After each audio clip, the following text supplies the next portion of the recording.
ছট পুজোর রঙে রঙিন মহেশতলা, উৎসবের আমেজে ভরপুর বাজার, শেষ মুহূর্তের প্রস্তুতিতে ব্যস্ত শহর।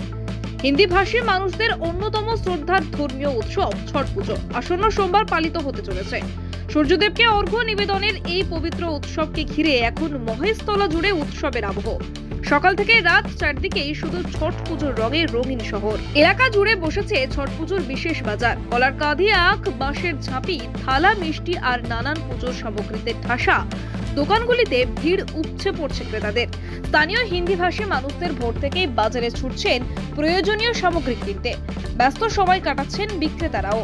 ভালো বিক্রি হওয়ায় তাদের মুখে হাসিও ফুটেছে। শুধু বাজারেই নয়, প্রস্তুতি চলছে মহেশতলার বিভিন্ন ঘাটেও। সূর্যোদয়ের সময় অর্ঘ্য দেওয়ার স্থানগুলো এখন নতুন রূপে সাজানো হচ্ছে। পৌরসভা ও প্রশাসনের পক্ষ থেকে নেওয়া হচ্ছে বিশেষ উদ্যোগ। ঘাট পরিষ্কার পরিচ্ছন্নতা ও আলোকসজ্জার নিরাপত্তার সব দিকেই কড়া নজর রাখা হচ্ছে। উৎসবের আনন্দে এখন মহেশতলা একেবারে প্রাণবন্ত। ধর্মীয় বিশ্বাস আর আনন্দের মেল বন্ধনে এই শহর যেন প্রস্তুত সূর্যদেবকে অর্ঘ্য দিয়ে জানানোর জন্য। মহেশতলা থেকে শেখ সাইফুদ্দিনের report, DN news Bangla. Chhath পুজোর বাজার সকাল থেকে ভালোই আছে, আশা করছি আরো ভালো হবে। সকাল থেকে তো ভালোই কাস্টমার আছে, লেগে রয়েছে। সকাল থেকে তো ভালোই ভিড় আছে। হ্যাঁ, একটু দাম বেড়েছে, জিএসটি নিয়ে একটু দাম বেড়ে গেছে আগের বছরের থেকে, আশা করছি।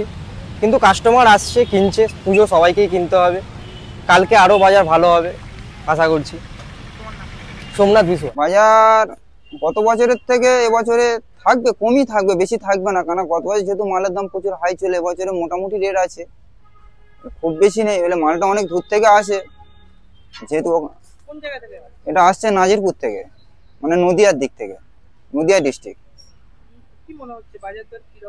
বাজার দর গত বছরের তুলনায় একটু কমই থাকবে, কারণ যেহেতু ঝিঞ্জিরিয়া মার্কেট, কমই থাকে, বেশি থাকে না। চেষ্টায় আছি আমরা যাতে কমই হয়। মার্কেট ওখানে যেমনই চলে তেমনই তো এখানেই চলবে, সেই হিসাবে মার্কেট যায়। আমরা আগে ভাগে কিছু বলতে পারি না, মার্কেট ওখানে হিসাবে চলে এখানে মার্কেট। আমার নাম আমিনুদ্দিন, ঝিঞ্জিরিয়া বাজার।